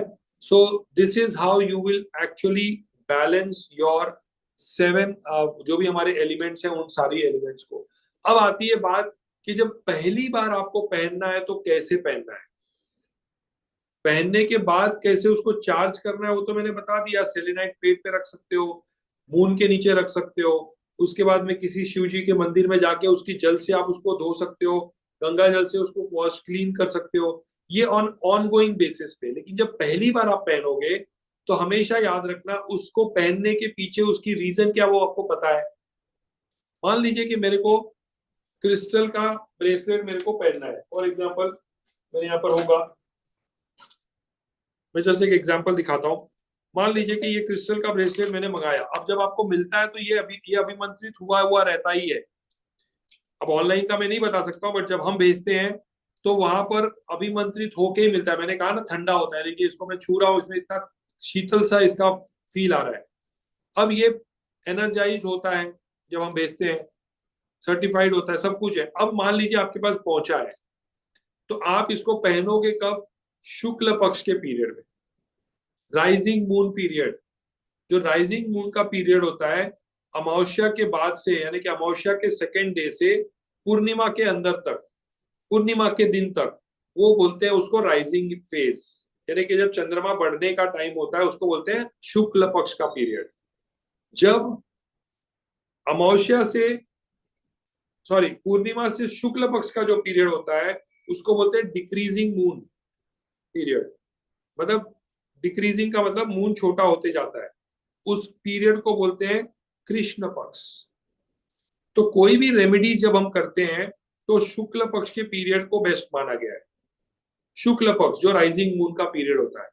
अब मान लीजिए शुक्ल पक्ष का पीरियड है और सोमवार का दिन है, तो सोमवार के दिन आप क्या करोगे? बेस्ट होता है मंडे, सोमवार शिव जी का भी है और ये सारी चीजें जो है मंडे से जुड़ी हुई है। तो शिव जी के पीरियड में आप, अब अगर मान लीजिए कि आपको धागा पहनना है तो मंगलवार का दिन होता है, क्रिस्टल पहनना है, रुद्राक्ष पहनना है तो मंडे का दिन होता है, घड़ी पहनना है तो फ्राइडे का दिन होता है। अब नहाने का, अब मेटल और इस सब चीजों का हो गया कनेक्शन। अब जल का बात करें तो मंडे हो गया, फायर का बात करें, धागे का जो है वो ट्यूसडे हो गया। तो शुक्ल पक्ष के ट्यूसडे, शुक्ल पक्ष के मंडे, शुक्ल पक्ष के फ्राइडे को आप चूज करोगे। अब जब मान लीजिए कि आपको क्रिस्टल धारण करना है, तो क्रिस्टल धारण करने के लिए आप क्या करोगे? पहली बार जब आपके घर में पहुंचेगा तो आप उसको गंगा जल में एक बार डिप करोगे, या नमक के पानी में इसको डिप करोगे, ताकि कोई जो रास्ते में जितनी भी नेगेटिव इंप्यूरिटीज थी, जाने के बीच में भी कई बार देखिए क्या होता है, नजर भी लगता है लोगों को, नजर भी लगती है प्रोडक्ट को। तो जब आपके पास पहुंच रहा है तो उसको आप नमक की पानी में डिप कर सकते हो, गंगा जल में डिप कर सकते हो, और उसको फिर डिप करने के बाद आप अपने घर घर में रात भर इसको अपने घर के पूजा घर में रख दोगे, पूजा घर में रख दोगे रात भर, एक बाउल में रख दो या सेलेनाइट प्लेट है उसके ऊपर रख दो। और जब सुबह आपको पहनना होगा तो पहनने के पहले गंगा जल में वापस डिप करोगे, उसको क्लीन कर लोगे, या गंगा जल नहीं है तो सी सॉल्ट में कर लोगे तो भी वो चलेगा। और उसके बाद में आप उसको अपने हाथ में लेफ्ट हैंड में रखोगे नीचे, और राइट हैंड उसके ऊपर रखोगे, और आप अपने नॉर्थ के तरफ खड़े रह के या मंदिर के तरफ खड़े रह के आप उसके सामने अपने मन से जो भी आपकी एक्सपेक्टेशन है उसको पहनने के लिए, उसको उसमें आप उतार दोगे, यानी कि अपने मन में उन चीजों का ध्यान, विश या ध्यान रखो, करोगे। ध्यान करते हुए, ध्यान करने के बाद में आप इसका, आप 11 बार गायत्री मंत्र का पाठ करोगे। या योर इंटेंशंस, क्यों पहनना है आपको, इंटेंशंस क्या चीज है। बच्चे को पहना रहे हो पढ़ाई लिखाई कंसंट्रेशन के लिए, तो बच्चे से करवाइएगा, खुद नहीं करेंगे, बच्चे से करवाएंगे। आप अपनी जॉब और अपनी अर्थ एलिमेंट को बैलेंस करने के लिए कर रहे हैं, तो आप बोलेंगे आप अपनी जॉब के लिए या अपनी अर्थ के एलिमेंट को बैलेंस करने के लिए। और उसके बाद मन में करने के बाद आप 11 बार कम से कम गायत्री मंत्र पढ़ लो, मन में ही पढ़ लो, सामने देख के पढ़ लो, ऑनलाइन पढ़ लो, जैसे ही पढ़ना है उसको पढ़ते हुए प्योर मन से, प्योर इंटेंशन से, फिर आप उसको अपने हाथ में निकालोगे और उसको फिर पहन लोगे।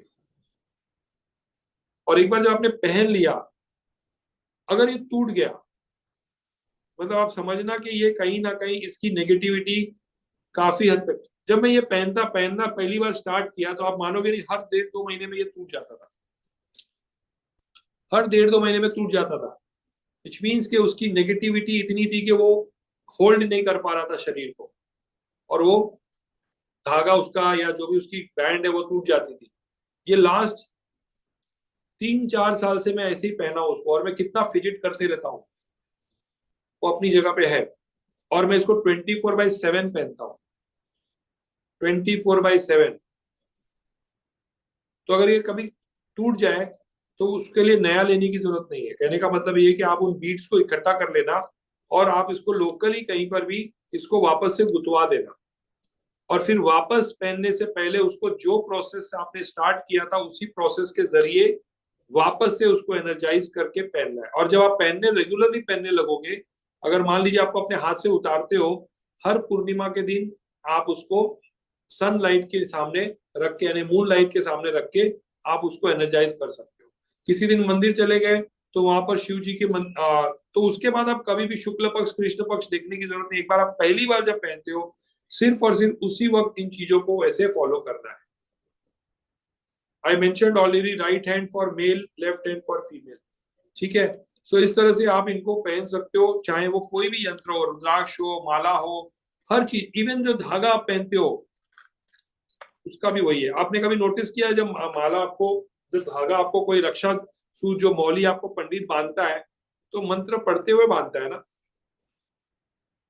यस और नो? वो मंत्र पढ़ते हुए बांधता है, मतलब उसको वो आपके शरीर के साथ में वो लिंक कर रहा है। हम भी अपनी शरीर के साथ उसको लिंक कर रहे हैं, and that is how you have to wear it. Right process is very important. Product को पहनने और खरीदने से ज्यादा उसको यूज करने का प्रोसेस राइट होना चाहिए, तभी जाके वो एनर्जी आपको एनर्जी देगी। अब घर में खाना बनाते हो तो पहले नमक डालते हो, फिर तेल डालते हो, फिर पानी डालते हो, ऐसे तो नहीं करते हो ना। एक राइट प्रोसेस होता है। मैं हालांकि खाना बनाना नहीं जानता हूँ, बट एक राइट प्रोसेस है। तो उसी प्रोसेस के जरिए चीजें जब होती है तो वो टेस्टी बनता है, वो राइट बनता है। तो वही हमें फॉलो करना है हमारे भी रिक्वायरमेंट्स के हिसाब से, और तब जाके हमें उसकी राइट फल रिजल्ट्स मिलती है। टाइमिंग भी मैटर करता है, कब पहन रहे हैं। Always do it in the day time. सूर्य के रोशनी में ही ये चीजें करनी चाहिए। So do it in the first part of the day. पहले चरण या दूसरे चरण में कर देना चाहिए, तीसरे में नहीं। जब सन सेट होने लगता है तब नहीं। विच मीन जब तक हमारे सर के ऊपर सूर्य है तब तक ठीक है। जब सूर्य अपने अस्त वाले पोजीशन में आ जाएगा तो वो ठीक नहीं है। दैट इज द पीक, 12 से 2 के बीच का। राहु काल नहीं हो, ध्यान में रखना उस समय। एक और चीज है, जो राहु काल का पीरियड देख लीजिएगा उस दिन के पंचांग में, कि उस दिन के राहु काल का पीरियड क्या है, उस वक्त आपको अवॉइड करना है। 1-1.5 घंटे का पीरियड होता है रोज राहु काल का। रोज मॉर्निंग में भी हो सकता है, आफ्टरनून में भी हो सकता है, इवनिंग में भी हो सकता है, कभी भी हो सकता है। उस दिन का पंचांग में दिख जाएगा, गूगल पे भी चेक कर लोगे तो आपको उस दिन का बता देगा, आपकी जगह का, सिटी का, लोकेशन के हिसाब से क्या है। सो दिस इज वेरी इंपॉर्टेंट, ये बहुत इंपॉर्टेंट है। इसके बिना हम उन चीजों को कितना भी करते हैं तो उसकी रिजल्ट में मैटर प्रॉब्लम आ सकती है। सो this is how you will actually fine tune the elements. इन्हीं लोशु ग्रिड के अंदर, इन्हीं लोशु ग्रिड के अंदर हम, मैं कल आपको बताऊंगा कि इनके साथ कनेक्शन उनकी डायरेक्शन का भी है।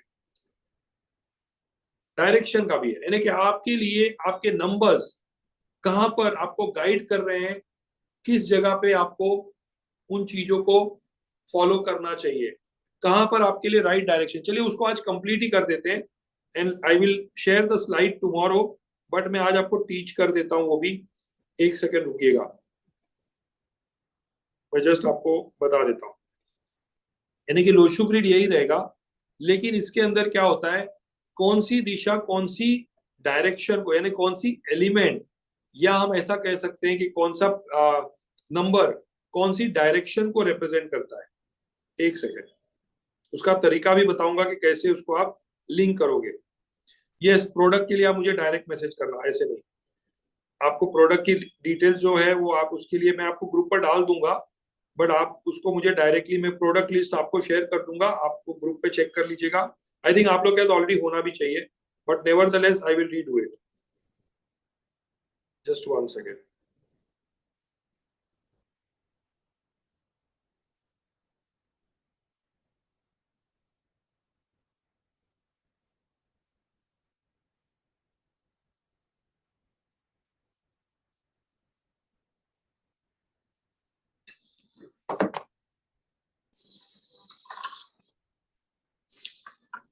एक मिनट।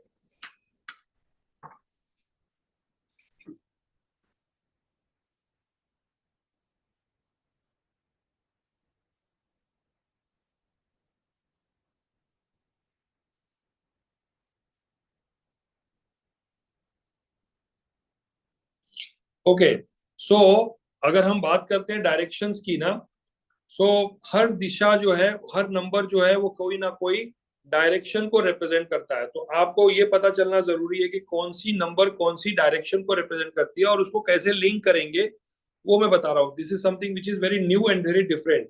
तो जब हम बात करते हैं नॉर्थ, साउथ, साउथ डायरेक्शन की, तो साउथ कौन से नंबर को रिप्रेजेंट करेगा? Yes, I will share the price list on your WhatsApp group, please listen to this, very important. अब यहाँ पर साउथ कौन सा है? साउथ है हमारा ये डायरेक्शन, नंबर 9 जो है वो साउथ को रिप्रेजेंट करेगा। तो 9 के सामने क्या होता है? 9 के सामने 1 होता है, और साउथ के सामने क्या होता है? नॉर्थ होता है। सो जब साउथ हो गया, नॉर्थ हो गया, तो हमारे को देखना है कि साउथ के इस तरफ क्या होता है? ईस्ट होता है, तो हमारा ये डायरेक्शन ईस्ट हो जाएगा। उसके बाद क्या होगा? ईस्ट के सामने क्या होता है? ईस्ट के सामने वेस्ट होता है, तो हमारा 7 नंबर जो है, ये वाला जो ब्लॉक है, ये ब्लॉक बन जाएगा वेस्ट की दिशा। इसको लिंक कैसे करना है मैं बताता हूं आपको। कैसे लिंक करना है वो मैं आपको बताऊंगा, क्योंकि आज मैं आपको ये सिखाने वाला हूं, ये नया टॉपिक है आपके लिए, कि अगर कोई आपके पास आके ये पूछता है कि भैया उसके लिए कौन सी दिशा अच्छी होगी काम करने के लिए, रहने के लिए, घर सेलेक्ट करने के लिए, तो कैसे बताओगे आप? इन्हीं चार्ट से बनाओगे। अब जब साउथ ये हो गया, वेस्ट ये हो गया, तो दोनों के बीच का जो पार्ट होता है वो होता है साउथ वेस्ट। तो ये हमारा बन जाएगा साउथ वेस्ट, ये हमारा बन जाएगा नॉर्थ वेस्ट, ये बन जाएगा हमारा नॉर्थ ईस्ट, ये बन जाएगा हमारा साउथ ईस्ट। अब आप देखिए, ये हो जाएगा हमारा सेंटर। तो सेंटर को हम कंसीडर नहीं करते हैं, लेकिन ये सेंटर है, सी लिख देता हूं चलिए। अब और एलिमेंट बन गया, डायरेक्शन भी बन गया, ये सारी चीजों का कनेक्शन जुड़ जाएगा। एक और इंटरेस्टिंग चीज सिखाऊंगा मैं अभी आपको, इसीलिए मैंने कहा कल चार्ट दिखाऊंगा तो ज्यादा बेटर, अच्छे से समझ पाएंगे आप। बट कोई बात नहीं, नेवरदलेस अभी आपको थोड़ा अच्छी अंडरस्टैंडिंग दूंगा, एक बड़ी नई टॉपिक और नई डायमेंशन आपको सिखा रहा हूं मैं। तो इसको मैं हटा के थोड़ा सा इसको बेटर कर देता हूं। तो अब मेरे लिए क्या होगा? मेरे लिए ये हो जाएगा साउथ, ये हो जाएगा नॉर्थ, ये हो जाएगा ईस्ट, ये हो जाएगा वेस्ट, ये हो जाएगा साउथ वेस्ट, ये हो जाएगा नॉर्थ ईस्ट, ये हो जाएगा, सॉरी, नॉर्थ ईस्ट ये होगा।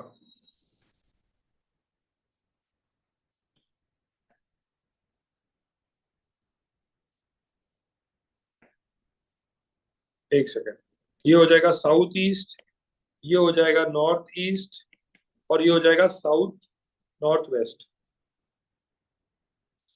ये क्लियर हो गया सबको? ये अब आपके बन गए डायरेक्शन। ये सब कॉमन है, ये फिक्स्ड है, ये सेंटर छोड़ देते हैं अभी, ये फिक्स्ड है। अब इसका रिलेशन कैसे लगेगा? How will you relate this topic with your practice, with your learning? अब आपको पहले क्या देखना है कि कौन सा नंबर उसके पास नहीं है। जो नंबर उसके पास नहीं है ना, आप आंख बंद करके बोल देना उसको कि वो डायरेक्शन में उनको कोई काम नहीं करना चाहिए। बाकी सारे डायरेक्शन उसके लिए अच्छा है। अब ये मत सोचना कि जो ज्यादा नंबर है उसका मतलब वो ज्यादा एक्टिव है। जो ज्यादा है वो ज्यादा एक्टिव है ऐसा नहीं है, इसका वो लॉजिक नहीं लगेगा। लेकिन ये लॉजिक जरूर लगेगा कि जो नंबर नहीं है वो नंबर की दिशा से रिलेटेड उनको काम करने में दिक्कत, अड़चन, रुकावटें आएंगी, आ सकती हैं, और उसके लिए आपको डेफिनेटली, इसीलिए हम एलिमेंट भी बैलेंस कर रहे हैं,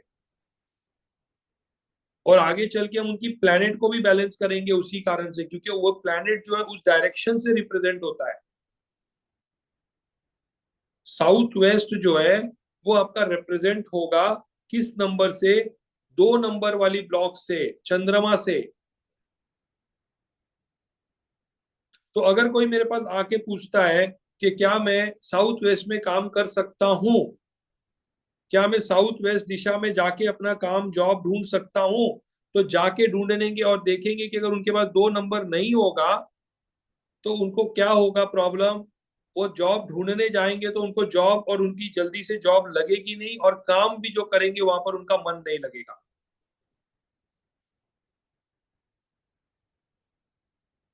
ठीक है? तो 2 नंबर नहीं है तो वो आप भूल जाओ। अगर उनके पास 3 नंबर नहीं है, 3 नंबर नहीं है, तो आप उनको क्या गाइड करोगे कि भैया ईस्ट डायरेक्शन में आप कोई काम मत करो। ईस्ट रिलेटेड कोई काम आप करोगे तो आपको उसमें रुकावटें आएंगी, प्रॉब्लम्स आएंगी, दिक्कत आएंगी, जॉब बदलना पड़ेगा बाद में, जॉब में चेंजेस होंगी बार बार, ग्रोथ या प्रमोशन अगर आप उस जगह पे रह के करोगे, उस जगह की दिशा में, तो हम कहाँ से कंसिडर करेंगे? इंडिया को सेंटर मान के करेंगे। जिस कंट्री में आप हो, मान लो आप इंडिया में हो, तो इंडिया का ईस्ट, इंडिया का साउथ, इंडिया का वेस्ट, इंडिया का नॉर्थ, इंडिया का नॉर्थ ईस्ट, इंडिया का साउथ वेस्ट, ये उस तरह से देखोगे। अगर आप अमेरिका में हो तो अमेरिका से अमेरिका का नॉर्थ, अमेरिका का साउथ, अमेरिका का ईस्ट, अमेरिका का वेस्ट, उसके अकॉर्डिंग आप देख लो कि कौन सी जगह आपके लिए अच्छा रहेगा। कैलिफोर्निया अच्छा रहेगा, ये आपके लिए आपके लिए, मैं भूल गया सब अमेरिका के सब न्यूयॉर्क बेटर रहेगा, ये आपके लिए, और न्यू ऑर्लेम अच्छा रहेगा। जो भी जगह रहेगा उसके अकॉर्डिंग आप उसको गाइड करोगे। डेट ऑफ बर्थ में ही सारा कुछ खजाना छुपा हुआ है, डिकोड करना जरूरी है। East coast west coast, west coast नहीं देखोगे आप वहां पे, ईस्ट वेस्ट कोस्ट नहीं देखोगे, आपको देखना है नॉर्थ साउथ ईस्ट वेस्ट। अगर वहां पे कोस्ट वाइज है तो कोस्ट वाइज चेक करोगे, ईस्टर्न, सेंट्रल, जो भी है उसका, नॉर्दर्न फॉर्दर्न जो भी है आप उस, तो आप ये देखो कि उसके मैप में ईस्ट कहाँ पर है, वेस्ट कहाँ पे, नॉर्थ कहाँ पे, साउथ कहाँ पे, और उन दोनों के बीच में north west, south west, east, north east, south east जो भी है वो। चाइना में जाओगे तो वो भी वही कहानी है कि चाइना के सेंटर से आप देखो कि चाइना का नॉर्थ में क्या चीज है, साउथ में क्या चीज है, ईस्ट में क्या चीज है, वेस्ट में क्या चीज है। एक बड़ी इंटरेस्टिंग चीज है, इसमें कई चीजें कवर होने जा रही है। मैं कल करने वाला था but because I thought there is a time we can do this, then we can maybe later on we can do the questions. So ये हो गया आपका कि आपको देखना एक ही चीज है। कोई आपके पास आके क्वेश्चन पूछेगा कि भाई साहब मुझे कहाँ पर काम करने जाना चाहिए, क्या मेरे लिए ज्यादा एप्लीकेबल है, फिर अब इसमें आप क्या उठाओगे, सबसे बेस्ट क्या होगा।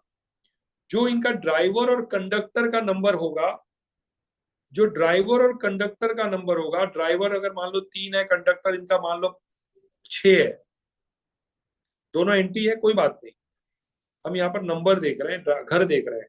तो ड्राइवर इनका 3 है तो ईस्ट इनके लिए सबसे पहला बेस्ट प्रेफरेंस होगा, नॉर्थ वेस्ट इनके लिए सेकंड बेस्ट प्रेफरेंस होगा। और ऐसा भी कह सकते हैं इनको कि आफ्टर मे बी 40 ईयर्स आपके लिए ईस्ट से ज्यादा बेटर आपका नॉर्थ वेस्ट हो जाएगा। फेवरेबल नंबर यहाँ पे नहीं मैटर करता है, फेवरेबल नंबर से लेना देना नहीं है। Please don't link things with other things. हम डायरेक्शन देख रहे हैं तो यहाँ पर फेवरेबल नंबर वंबर देखने की जरूरत नहीं है। वो नंबर अगर आपका दुश्मन भी था, हम डायरेक्शन देख रहे हैं कि उस डायरेक्शन में आप काम कर सकते हो, आपके लिए वो जगह अच्छा रहेगा नहीं रहेगा, क्या रहेगा। Getting it.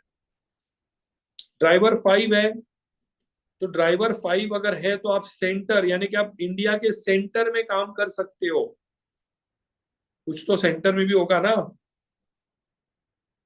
और उसके पास में क्या होता है, साथ में आपको बाकी भी तो नंबर देख सकते हो ना, कि खाली वो नंबर, खाली सेंटर ही वाला एक नंबर तो नहीं होगा उसके पास। तो आप उसको और भी ऑप्शंस दे सकते हो। एमपी सेंटर में है, यस, पुष्कर सेंटर में है। सो आप इस तरह से इंडिया के सेंटर से जुड़ी हुई चीजों को कनेक्ट कर सकते हो, थिंक लॉजिकली। और जो नंबर नहीं है उस जगह पे उनको कोशिश ये करनी चाहिए कि दे शुड अवॉइड। और पहला प्रेफरेंस देते वक्त आप ड्राइवर और कंडक्टर को प्रेफरेंस दे सकते हो। अगर ड्राइवर 5 है तो आप उसके कंडक्टर का प्रेफरेंस दे सकते हो।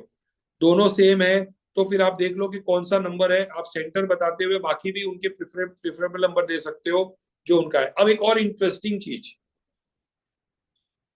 ये समझ गया सबको कि कौन सी दिशा किस डेट ऑफ बर्थ के कौन से नंबर के अकॉर्डिंग आप उनको गाइड करोगे कि कौन सी दिशा में उनको जल्दी सक्सेस मिलेगा। देखिए इसका टॉपिक का मतलब ये हो गया कि हाँ, जगन्नाथपुरी हमारे वर्ल्ड का सेंटर है, फॉर योर इंफॉर्मेशन, अगर आपको पता है कि नहीं पता है। वर्ल्ड का सेंटर जगन्नाथपुरी है। और इसीलिए कहते हैं ना, कृष्ण जी का दिल वहीं धड़क रहा है, वहीं पर धड़क रहा है। आई डोंट नो आप लोग को मैं बताया कि नहीं बताया, बट वहीं पर उनका है। और इसीलिए जो हर 12 साल में उनकी जो प्रतिमा को वहां से जब चेंज किया जाता है, तो जो जो व्यक्ति उसको चेंज करने जाता है वो अपनी आंखों पे पट्टी लगा के जाता है। सबसे बुजुर्ग व्यक्ति उस पूरे उस जगह का होता है वो। और जब वो अपने हाथ पे उस उनकी जो हृदय, उसकी हार्ट को जब वो बाहर निकालता है, तो उसके हाथ में जो है हार्ट बीट्स के जैसे बीट्स, मतलब उसके हाथ में, उसको उसने ये कहा वो ये कहता है कि उसको खरगोश जैसी, खरगोश कैसे थोड़ा थोड़ा आवाज करता है, उस तरह का आवाज उसके हाथ में होता है, और वो कभी आज तक देख नहीं पाया है, और जो देखता है वो व्यक्ति वहीं का वहीं खत्म हो जाता है। मतलब आपको ये सारी चीजें आई एम श्योर के पता होनी चाहिए, बट नहीं तो मैंने जस्ट एक जनरल नॉलेज के लिए बता दिया आपको। अब यहाँ पर आपको ये पता चल गया कि कौन सा, और इसीलिए वहां पे जगन्नाथपुरी का अगर आपको एग्जाम्पल थोड़ा सा और एक्सटेंड कर दूं, तो उसका फ्लैग जो है ऑपोजिट डायरेक्शन में, हवे के एग्जैक्टली ऑपोजिट डायरेक्शन में बहता है। फ्लैग उसका चल जो उड़ता है वो ऑपोजिट, हवे के ऑपोजिट डायरेक्शन में। कोई पक्षी उसके ऊपर से नहीं चल के जा सकता है, कोई फ्लाइट उसके ऊपर से नहीं उड़ सकता है। ये राज नहीं है, ये मतलब these are facts. Facts. Science और साइंटिस्ट दोनों फेल हो गए इसके सामने। नो फ्लाइंग जोन कहा गया है उसके ऊपर, और उसके बगल की मंदिर ऑपोजिट डायरेक्शन में फ्लैग बहती है।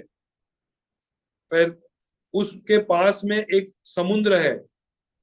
समुद्र, अगर आप अंदर चले जाते हो तो समुद्र की लहरों की आवाज सुनाई नहीं देती है, और वही आप बाहर दरवाजे तक आते हो तो उसकी लहरें ऐसी उठती है जैसे कि आपको लगता है कि आपके कान में बज रहा है। These are facts. साइंस भी फेल हो चुका है इसके सामने। कई सारे और फैक्ट्स हैं, और एक बता देता हूं।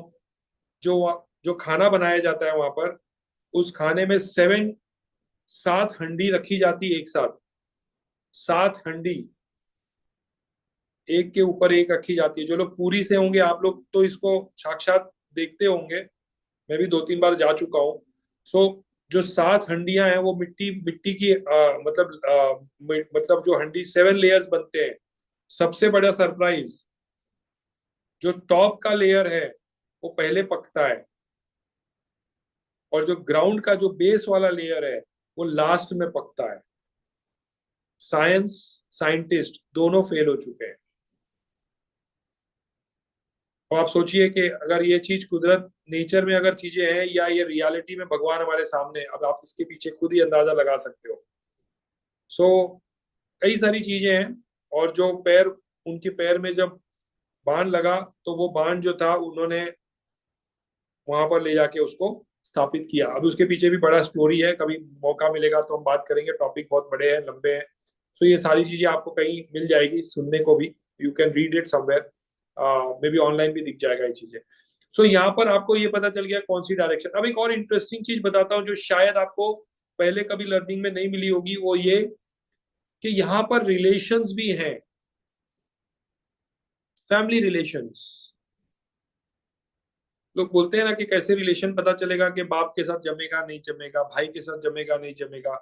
चलिए आप ये सब भी सीख ही लीजिए आप मेरे साथ।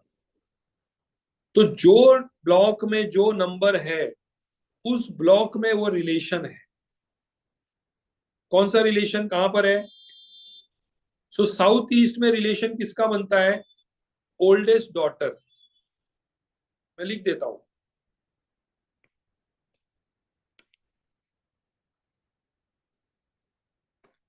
South east, oldest daughter. उस ओल्डेस्ट मतलब Elder, Elder daughter. Elder daughter. Old मतलब आप बोलोगे कि बुढ़ी नहीं हुई है तो क्या हुआ, एल्डर डॉटर। ईस्ट में एल्डर सन। ईस्ट में एल्डर सन। नॉर्थ ईस्ट में यंग सन या यंगेस्ट सन। उसके बाद में नॉर्थ में मिडल सन, यानी कि 2-3 बच्चे हैं तो मिडल सन। पहले देख लो कौन सा नंबर कौन से जेंडर को रिप्रेजेंट करता है फैमिली के अंदर। फैमिली के अंदर मेरे बच्चे, मैं अगर मैं अपनी बना रहा हूं लोशु ग्रिड, ये मेरा लोशु ग्रिड है मान लीजिए, तो इस लोशु ग्रिड में 4 नंबर मेरे ओल्डेस्ट सन के बारे में बता, ओल्डेस्ट डॉटर के बारे में बताएगा। 3 नंबर मेरे एल्डर सन के बारे में बताएगा। 8 नंबर मेरे यंग सन के बारे में बताएगा। मेरे साथ उसका संबंध कैसा होगा, मेरे साथ उसका रिलेशन कैसा होगा, मेरे साथ उसका बिहेवियर कैसा होगा, मेरे साथ उसका बनेगा या नहीं बनेगा, मैं उसकी बात कर रहा हूं। जब आप अपने लड़के की बनाओगे तो लड़के के अकॉर्डिंग उसकी देखी जाएगी। आप समझ रहे हैं? That is how it is. इसके बाद में अगर हम बात करेंगे सेंटर की बात करेंगे तो फैमिली, ओवरऑल फैमिली, मतलब मेरे पूरे फैमिली का रिलेशन कैसा होगा, एक कंटिन्यूटी में देखे जाएगा, तो मतलब एक इन टोटालिटी। उसके बाद में अगर हम बात करेंगे 9 नंबर की, please listen this then you can ask question ना। फिर उसके बाद में मिडल डॉटर, यानी कि अगर 3 बच्चे हैं तो मिडल डॉटर नहीं है तो वो इग्नोर हो जाएगा। Middle daughter. फिर उसके बाद में आप साउथ वेस्ट में देखोगे मदर, मदर के साथ में। उसके बाद में आप वेस्ट में देखोगे यंग, यंग डॉटर। और यहां पर देखोगे फादर। कुछ समझ में आया? कुछ कनेक्ट किया आपने? मैं बताता हूं क्या है इसका। हम किसी भी पर्सन की जब लोशु ग्रिड बनाएंगे तो लोशु ग्रिड में अब उसको बच्चे मिडल एज, अब उसको 3 बच्चे हैं, एक बच्चा है, वो हमको नहीं पता। वो तो डिपेंड करेगा वो कैसे, कितने बच्चे उसको होंगे, फादर मदर ब्रदर सिस्टर, ये सारी चीजों की जब हम बात करते हैं तो हम इंडिविजुअल बेसिस पे हम ऐसा रिलेट करते हैं कि जो पर्टिकुलर नंबर नहीं है उस नंबर की जो भी रिलेशन होगी उस रिलेशन से रिलेटेड उनको दिक्कत आ सकती है। फॉर एग्जाम्पल, अगर मान लो किसी के पास 4 नंबर नहीं है, 4 नंबर नहीं है, तो उस व्यक्ति का जिसकी लोशु ग्रिड में 4 नंबर नहीं है उसका हो सकता है द ओल्डेस्ट डॉटर के साथ उसका रिलेशन थोड़ा अच्छा बुरा हो सकता है, होगा। अब इसको हम अलग तरीके से कैसे कनेक्ट करते हैं कि you have to have good relation with your daughter, oldest daughter. उसको हल्के में मत ले लेना, नहीं तो रिलेशन खराब हो जाएगा। वो जल्दी क्योर होने वाला रिलेशन नहीं बनेगा अगर वो प्रॉब्लम में आ गया तो रिलेशन खराब भी हो सकता है, और नहीं होने के लिए आप उसको पहले से ही अच्छी तरह से बना के चलो। उसको आप मतलब छोड़ मत दो, लाइटली मत लो।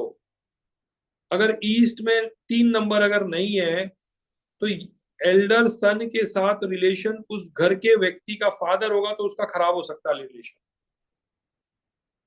मतलब फादर का रिलेशन, अगर मान लीजिए मैं अपनी बात करता हूं, आई एम अ फादर और मेरे पास 3 नंबर नहीं है, तो अगर मेरे पास 3 नंबर नहीं होगा तो मुझे मेरे फादर, मेरे सन के साथ में रिलेशन जो है वो बिगड़ सकता है, रिलेशन बिगड़ सकता है। तो मुझे क्या करना चाहिए? मुझे अपने बच्चे के साथ में थोड़ा सा ईगो, गुस्सा, ये सब चीजों को कंट्रोल करना चाहिए। सेंटर जो आएगा it is related to family, जिसमें वाइफ भी आएगी। फैमिली होता है ना wife, so center is family, जिसमें वाइफ आएगी, मोस्टली स्पाउस आएगा। That is why I said family, spouse. तो उसको आप स्पाउस भी लिख सकते हो।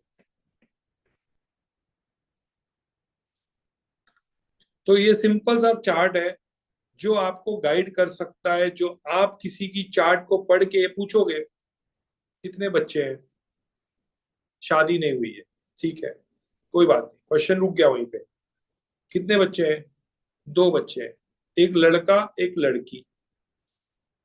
तो आप देखोगे लड़का मतलब एक ही लड़का है, तो एल्डर होगा या यंग होगा। तो पहले कौन है? डॉटर पहले है, तो एल्डर डॉटर हो जाएगी, यंग सन हो जाएगा। और अगर उल्टा है, अगर एक बड़ा लड़का, लड़का जो बड़ा, लड़का बड़ा है और लड़की छोटी है, एक ही बच्चे हैं, तो उस केस में एल्डर सन और यंग डॉटर हो जाएगा। और अगर एक ही बच्चा है तो एल्डर ही होगा, चाहे लड़की हो या लड़का हो। लड़की होगी तो लड़के वाले एल्डर में देखोगे, और लड़का होगा तो एल्डर वाले लड़के में देखोगे। इस तरह से आप किसी को गाइड कर सकते हो बड़ी आसानी से। ये भी बता सकते हो, अर्ली वार्निंग सिग्नल दे सकते हो कि भैया तुम्हारा अगर 7 नंबर नहीं है तो यंग डॉटर के साथ, अगर एक ही डॉटर होगी ना तो वो एल्डर हो जाएगी। तो फिर आप बोल सकते हो कि भैया एल्डर डॉटर के साथ में, या जो भी, अगर उसके साथ में एल्डर डॉटर का कनेक्शन, अगर वो यंग होगी तो यंग डॉटर के साथ आपका रिलेशन थोड़ा सा नरम गरम हो सकता है। अब मैं आपको एक एग्जांपल पूछता हूं, आप मुझे इसका जवाब दो, आपको आंसर समझ में आ जाएगा। अगर एक ही डॉटर है, एक ही डॉटर है, 7 नंबर नहीं है, 7 नंबर नहीं है, एक ही डॉटर है, तो उसको आप कौन सी कैटेगरी में कंसीडर करोगे? कौन सी कैटेगरी में कंसीडर करोगे? Elder daughter. एल्डर डॉटर का डायरेक्शन कौन सा है? एल्डर डॉटर का डायरेक्शन कौन सा है? South east. तो साउथ ईस्ट में अगर 4 नंबर है तो आप वो नहीं बोलोगे कि आपका डॉटर के साथ रिलेशन अच्छा नहीं हो, तो आप उसको बोलोगे कि आपके डॉटर के साथ रिलेशन अच्छा हो सकता है, आपका होगा, क्योंकि 4 नंबर है। लेकिन अगर 4 नंबर नहीं होगा ना, तो आप बोलोगे कि आपका एल्डर डॉटर, जो एक ही डॉटर है, तो उसके साथ आपका रिलेशन थोड़ा खराब हो सकता है। अगर 2 डॉटर होगी, 7 नंबर उसके पास प्रेजेंट होगा, 4 नहीं होगा, तो एल्डर डॉटर के साथ उसका नहीं जमेगा, लेकिन यंगर डॉटर के साथ में, सॉरी, यंगर एल्डर डॉटर के साथ जमेगा, यंगर के साथ नहीं जमेगा। So you can keep this chart as a reference, थोड़ा प्रैक्टिस करोगे तो ये याद हो जाएगा, और उसके अकॉर्डिंग चीजों को गाइड किया जा सकता है कि where good, where not good, how to make it good also, it is connected in the same chart. तो आपको जब पता है तो आप अर्ली वार्निंग दे दो कि भैया इसकी प्रॉब्लम हो सकती है अगर आप आगे चल के इन चीजों पे ध्यान नहीं दोगे तो। व्हाट रेमेडीज, कि मतलब आप लड़ते रहो अपनी अपनी डॉटर के साथ, लड़ते रहो अपनी वाइफ के साथ, और रेमेडीज करो। पहला चीज तो वहां से स्टार्ट होता है ना कि भैया उन चीजों को थोड़ा सा बेटर करो, बेटर करो। इन लॉज और इन लोगों के साथ में हम कुछ हद तक इनको सेंटर से कनेक्ट करते हैं, सेंटर के साथ। क्योंकि देखिए, मैं आपको सिंपल सा लॉजिक बताता हूँ। लॉजिक, ब्रदर सिस्टर का भी आप इसी से कनेक्ट करोगे, आप अपनी इंडिविजुअल से देखोगे, और जहां पर ब्रदर है, जहां पर एल्डर है, वहां पर आप ब्रदर और सिस्टर को उसके साथ लिंक कर सकते हो। So I will make it more elaborative and I will share it with you this chart more better way में, ताकि बाकी रिलेशंस को भी कवर किया जा सकता है। और जैसे किसी ने पूछा इन लॉज का कैसे देखेंगे, तो जब स्पाउस के साथ रिलेशन खराब होगा तो इन लॉज के साथ होगा कि नहीं होगा, बताइए। स्पाउस के साथ खराब होगा तो स्पाउस का जो इन लॉज होगा वो आपके साथ में क्या दोस्ती करेगा, वो आपको अच्छा बोलेगा? नहीं बोलेगा, तो ऑटोमेटिकली वहां भी आ गया ना। सो इट इज इंटरलिंक्ड, इंटरलिंक्ड। तो जहां पे एल्डर ब्रदर है, वहां पर एल्डर भाई हो गया, ब्रदर हो जाएगा वो। डॉटर है तो वो सिस्टर हो जाएगी वो। तो वही सेम कनेक्शन क्रिएट करेंगे, सिबलिंग्स को भी वैसे ही यूज करोगे आप, कि एल्डर डॉटर और एल्डर सिस्टर, एल्डर सन या elder brother, that is how you will connect it. I hope you are getting it. Young daughter, young sister, बाप के लिए, बाप के चार्ट के लिए वो डॉटर बन जाएगी, भाई के चार्ट के लिए वो बहन बन जाएगी। समझ में आया आपको? तो इस तरह से आप उनको कनेक्ट करोगे और उसके अकॉर्डिंग आप उन चीजों को लिंक करोगे। We will make it more explanatory. मैं इसका चार्ट बना के आप लोगों को डेफिनेटली शेयर कर दूंगा, डोंट वरी, जिसमें सारा रिलेशन कवर हो जाएगा। So this will make your life easy, कि आप अपनी डेट ऑफ बर्थ से कुछ अलग चीजों को भी रीड कर सकते हो। वेरी इंटरेस्टिंग ना।